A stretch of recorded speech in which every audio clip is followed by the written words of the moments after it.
Good morning everyone. आज हम देखेंगे consumer equilibrium with the help of utility analyse. जैसा कि हम जानते हैं कि कंज्यूमर कब इक्विलिब्रियम की कंडीशन में होगा, जब वो मैक्सिमम सेटिस्फेक्शन जो है वो गेन करेगा। और यूटिलिटी को हम किस टर्म के अंदर मेजर करते हैं? यूटिल्स के अंदर मेजर करते हैं। और हमें पता है कि जो यूटिलिटी है उसके दो कंसेप्ट हैं, एक ऑर्डिनल यूटिलिटी है और एक कार्डिनल यूटिलिटी है। कार्डिनल यूटिलिटी जो है वो डॉक्टर मार्शल ने दी है, उसी को आज हम इस चैप्टर के अंदर पढ़ेंगे। और उस यूटिलिटी को जो है हम नंबर के अंदर जो है मेजर करते हैं, 2, 4, 6, 8 ऐसे हम उसको मेजर करते हैं। चलिए देखते हैं कंसेप्ट ऑफ कंज्यूमर इक्विलिब्रियम।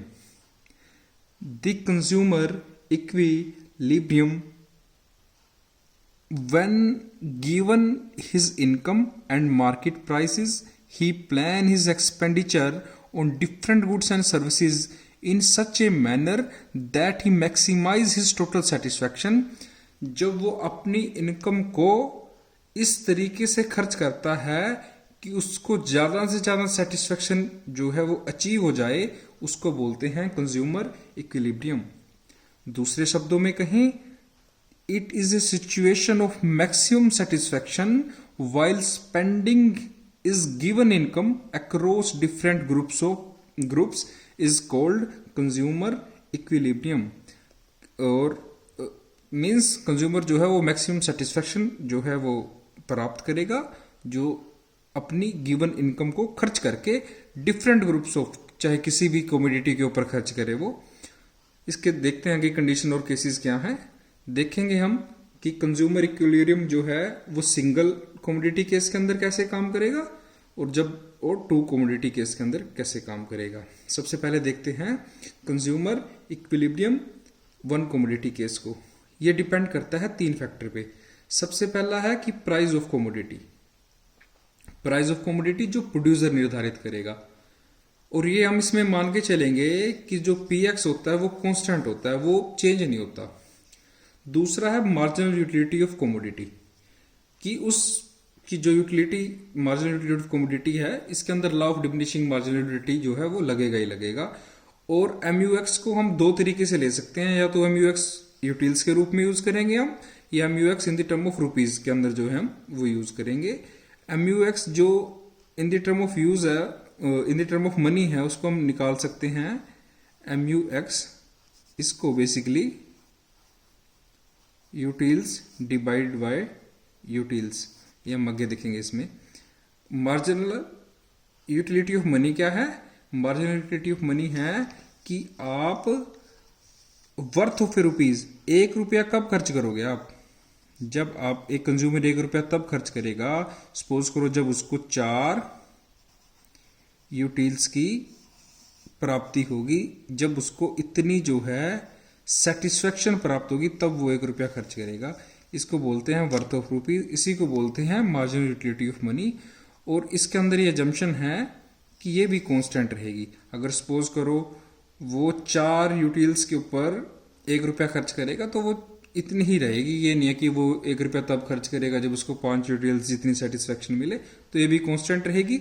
इसमें हमने देखा जो प्राइस ऑफ कमोडिटी है, जो प्रोड्यूसर जो है वो निर्धारित करेगा, वो भी कांस्टेंट रहेगा। दूसरा मार्जिनल यूटिलिटी ऑफ मनी जो है वो भी कांस्टेंट रहेगी। और एक चीज देखी हमने, जो मार्जिनल यूटिलिटी ऑफ कमोडिटी है उसके 2 पार्ट हैं। 2 पार्ट बेसिकली ये डिवाइड है, या तो हम इसका यूज कर सकते हैं marginal utility of x utils के रूप में यूज कर सकते हैं, या फिर marginal utility of x in the term of rupees में। इन दोनों में से चाहे इसका यूज करें चाहे इसका यूज करें। तो बेसिकली कंज्यूमर जो है इक्विलिब्रियम के लिए 3 फैक्टर यूज करेगा। पहला प्राइस ऑफ कमोडिटी, दूसरा या इसको, third marginal utility of money, या फिर price of commodity, marginal utility of जो कमोडिटी है in the term of rupees ये वाला, और मार्जिनल यूटिलिटी ऑफ मनी। और जिसमें से 2 चीजें कांस्टेंट है, प्राइस भी कांस्टेंट है और मार्जिनल यूटिलिटी ऑफ जो मनी है वो भी कांस्टेंट है। तो वेरिएबल बदलेगा कौन सा? Marginal utility of commodity. हमने जो है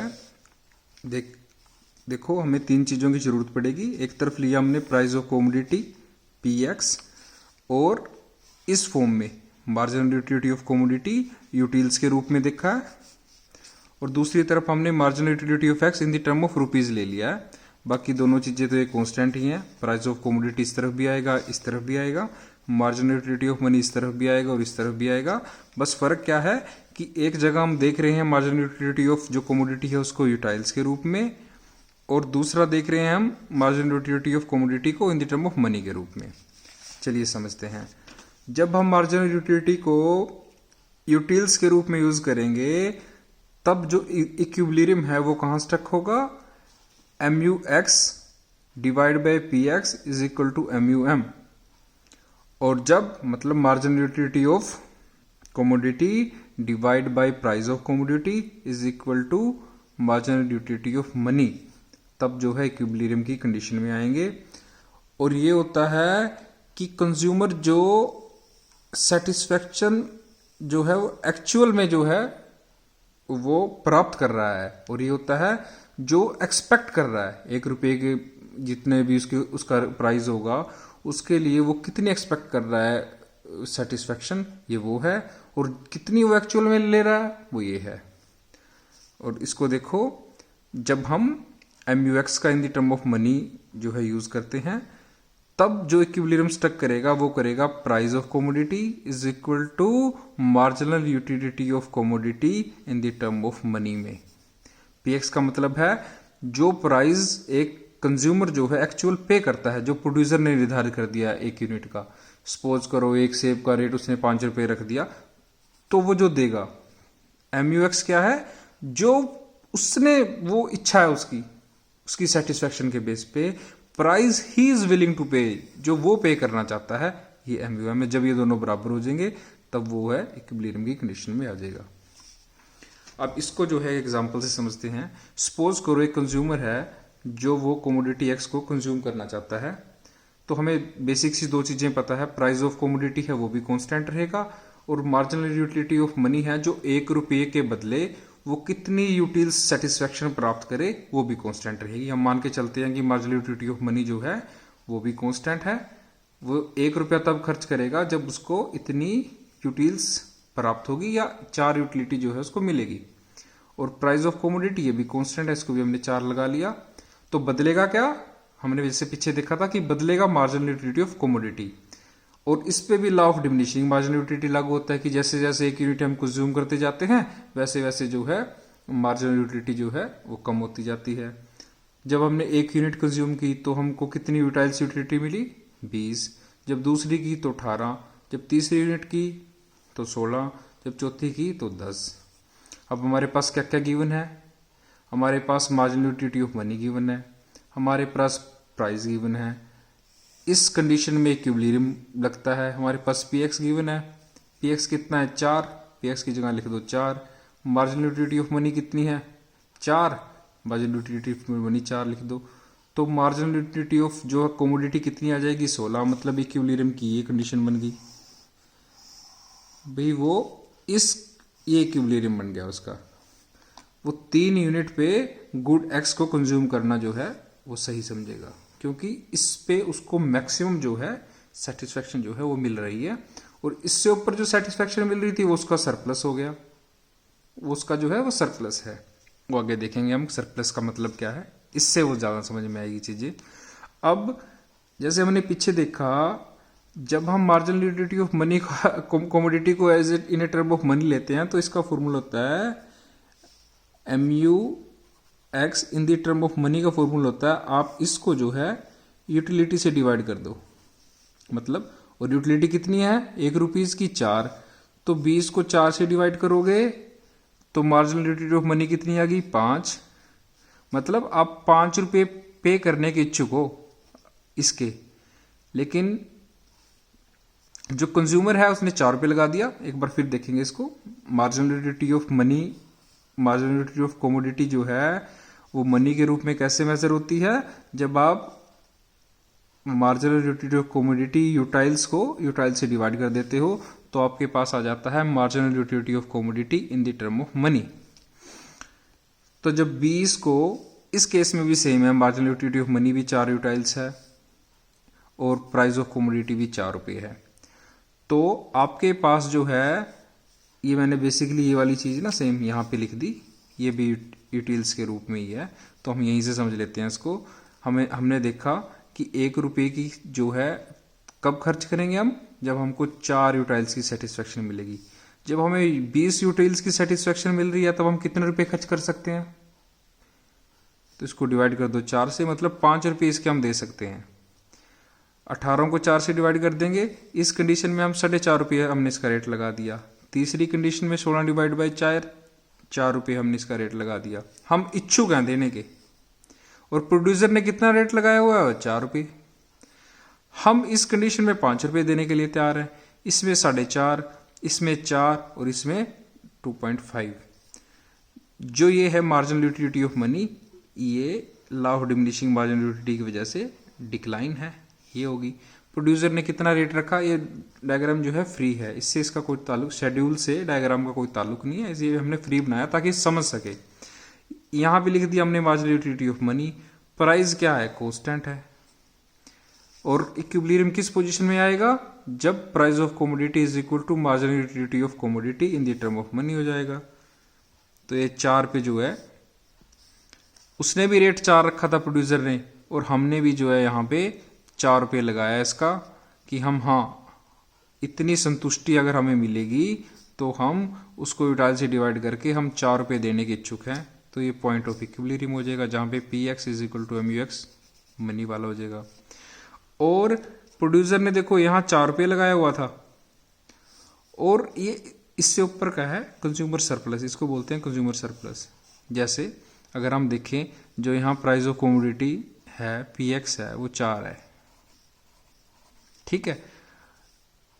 प्रोड्यूसर ने तो 4 रुपये लगाए, इस केस में भी हम देने के लिए हैं 5 तैयार, क्योंकि हमें सेटिस्फेक्शन ज़्यादा मिल रही है। तो हमें कितनी बचत हुई, कंज्यूमर सरप्लस कितने को हुआ, 1 का।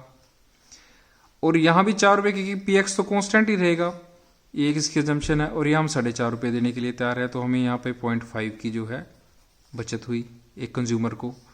और तीसरे पॉइंट पे जब ये प्राइस 4 है तो हम भी 4 देने के इच्छुक हैं, तो ये होगा जब प्रोड्यूसर ने भी वही रेट लगाया, और जो एक कंज्यूमर देने के लिए इच्छुक है उसका भी जो प्राइस होगा वो सेम होगा।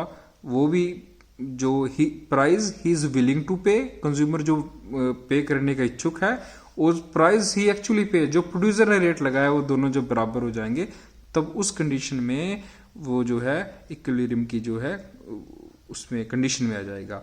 उससे पहले कंज्यूमर यहां तक कंज्यूमर सरप्लस में था, मींस कंज्यूमर फ्री डायग्राम से समझे अगर हम इसको, तो रेट प्रोड्यूसर ने 4 लगाया था, यहां वो 8 देने का इच्छुक था, जैसे यहाँ पे 5 रुपये देने का इच्छुक था।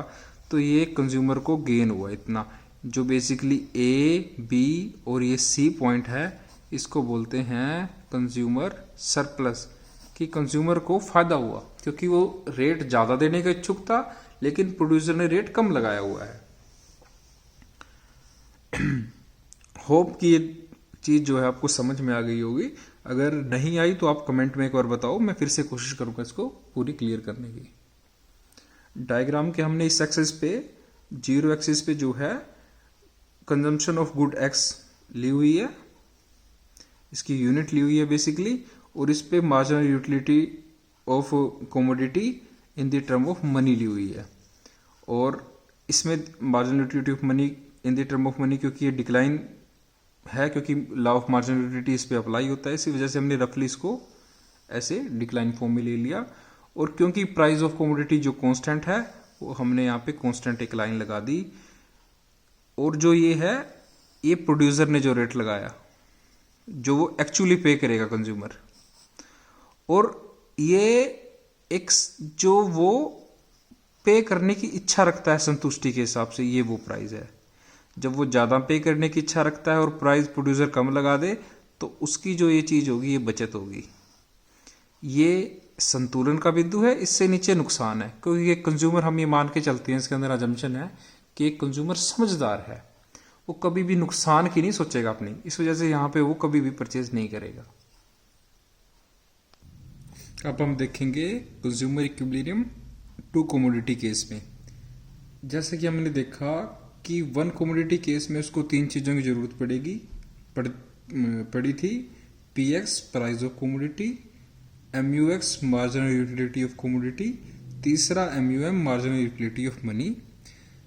तो सेम उसी तरीके से इसको जो है हम इक्विलिब्रियम की कंडीशन के अंदर तब आएगा जब PUX divide by PX is equal to होगा MUY डिवाइड बाई PY, और MUM का मतलब था मार्जिनल यूटिलिटी ऑफ मनी, कि वो कितना एक्सपेक्ट करता है कंज्यूमर पे करना अपनी यूटिलिटी के हिसाब से, अपनी सेटिस्फेक्शन के हिसाब से। अगर किसी चीज़ से उसको सेटिस्फेक्शन ज़्यादा मिल रही है तो ज़्यादा पे करेगा उसके लिए, अगर कम सेटिस्फेक्शन मिल रही है तो कम पे करेगा। सपोज करो प्रोड्यूसर ने 4 रुपये रेट लगा दिया एक सेब का, अगर उसको सेटिस्फेक्शन ज़्यादा मिल रही होगी उस हिसाब से तो रेट उसका जो एक्सपेक्टेड रेट होगा वो ज़्यादा या कम हो सकता है। जैसे हम किसी शॉप पे जाएं और कोई कमोडिटी मांगे, कंज्यूमर उसका रेट दे दे, हो सकता है हम घर से सोच के चले कि ये महंगी आएगी क्योंकि हमको वो ज़्यादा सेटिस्फाई कर रही है। हो सकता है हमें कंज्यूमर जो दुकानदार ने रेट बोला वो महंगा लगे क्योंकि हमारी वो सेटिस्फेक्शन कम दे रही है। इस वजह से एक्सपेक्टेड रेट जो उसके दिमाग में है, इसको बोलते हैं कंज्यूमर के दिमाग में मार्जिनल यूटिलिटी ऑफ मनी। और MUX अपॉन PX जो एक्चुअल पे करेगा, जो प्रोड्यूसर ने रखा हुआ है रेट, ये उसकी बात करते हैं। जब सिंगल कमोडिटी में हमने देखा, जब मार्जिनल यूटिलिटी ऑफ कमोडिटी को हम यूटिल्स के रूप में लेते हैं तब हमारा जो इक्विलिब्रियम स्ट्रक होता है एक कमोडिटी के केस में MUX divide by PX is equal to MUM।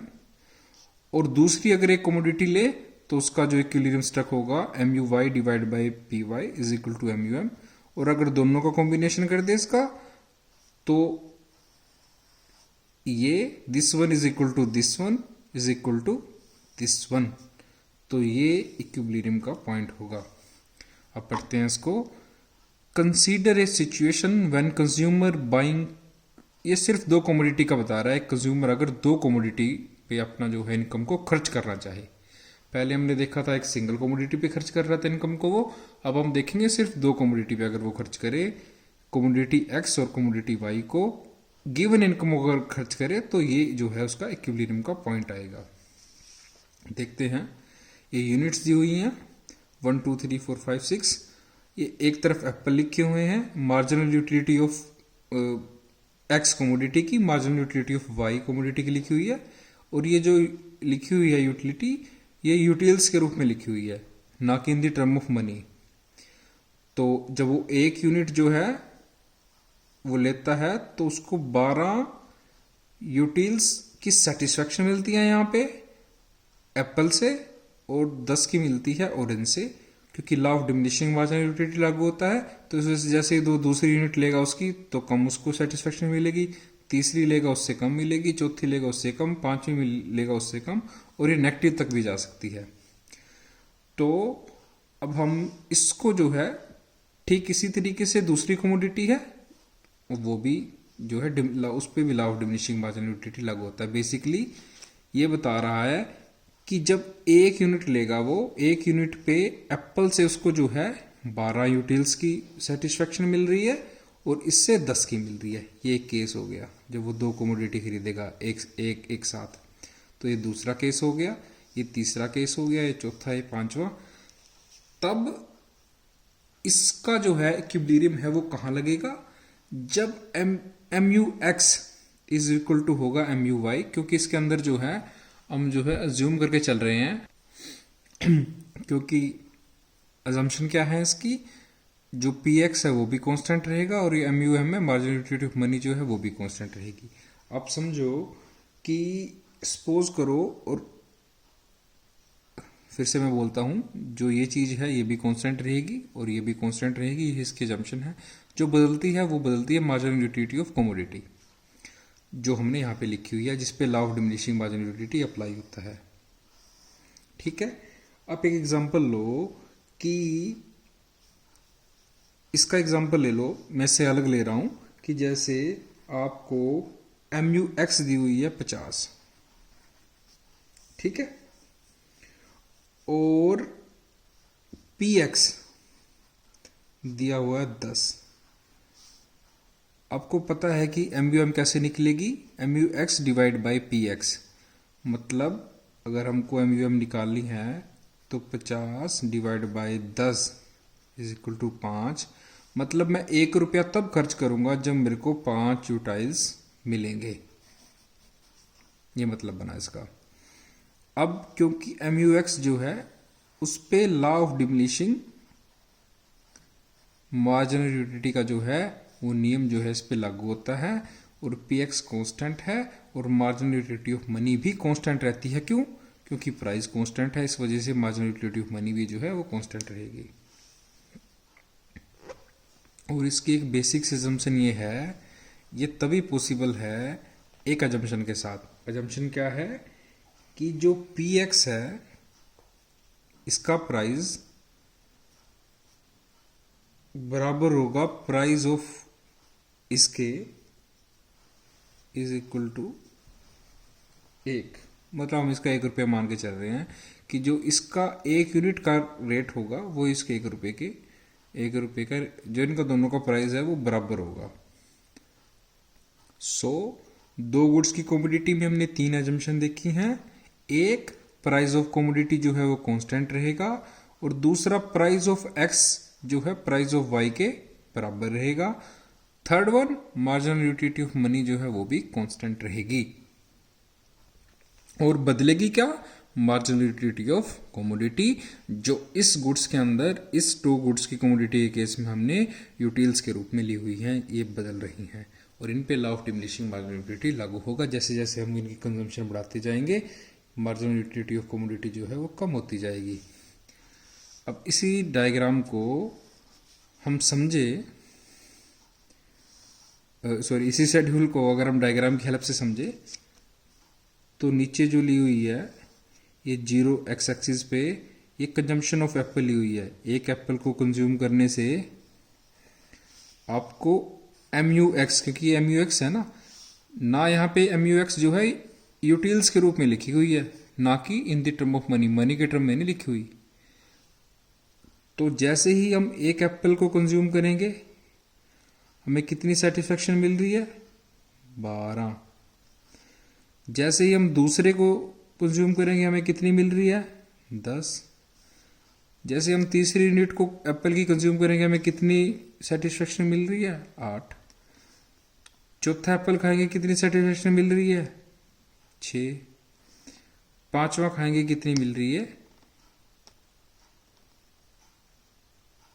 पांचवा एप्पल खाने से कितनी सेटिस्फेक्शन मिल रही है? 4। और इस एक्सिस पे लिया हुआ है हमने MUY, मतलब ऑरेंज को लिया हुआ है। और कंजम्पशन ऑफ एप्पल 1 2 3 4 5 ऐसे लिखा हुआ था, मतलब 1 यूनिट खाने से कितनी मिलती है। और इसके अंदर कंजम्पशन ऑफ ऑरेंज इस तरफ दिया गया है। 1 यूनिट खाने से कितनी कंजम्पशन मिलेगी एप्पल की? 10। मतलब 1 यूनिट खाने से 10 की कंजम्पशन मिली। 2 यूनिट खाने से 8 की कंजम्पशन मिली। 3 यूनिट खाने से 6 की कंजम्पशन मिली। 4 यूनिट खाने से 4 की कंजम्पशन मिली। और 5 यूनिट खाने से 2 की कंजम्पशन मिली। तो जहां marginal utility of x Apple की एक्स कमोडिटी की मिल जाएगी मार्जिनल यूटिलिटी ऑफ वाई से, वो जो होगा पॉइंट ऑफ इक्विलिब्रियम होगा 2 कमोडिटी के केस में। और याद रखो हमने जो MUY लिया है सिंगल कमोडिटी केस में जो डायग्राम बनाया था वो लिया था इन द टर्म ऑफ मनी, और जब 2 कमोडिटी के केस में बना रहे हैं तो हम इसको यूटिल्स के रूप में ले रहे हैं। यहाँ पे मार्जिनल यूटिलिटी ऑफ जो कमोडिटी है एक्स और वाई उसको यूटिल्स के रूप ले रहे हैं। इसकी कुछ असम्पशन है जो मैं बोल देता हूँ, आप लिख लेना उनको। सबसे पहली है कि मार्जिनल यूटिलिटी ऑफ जो है मनी है वो कांस्टेंट रहेगी, और इस पे law of diminishing marginal utility जो है वो लागू होगा। थर्ड, जो कंज्यूमर है उसका बिहेव रैशनल है। चौथा, कंज्यूमर जो है the aim of consumer get high level of satisfaction. और चौथा, जो इसके अंदर यूटिलिटी यूज की गई है वो जो है कार्डिनल यूटिलिटी यूज की गई है, जिसको नंबर के अंदर दिखाया जाता है। The utility can be expressed in cardinal number like 1 2 3 4 extra. और एक और, जो प्राइस ऑफ गुड्स 1 है, कमोडिटी x है, वो इस इक्वल होगा प्राइस ऑफ गुड y, एक पर यूनिट का जो प्राइस कमोडिटी x का होगा वही प्राइस जो है कमोडिटी y का होगा। ये इसकी कुछ अजम्पशन है। इसके आगे दो केस दिए हुए हैं।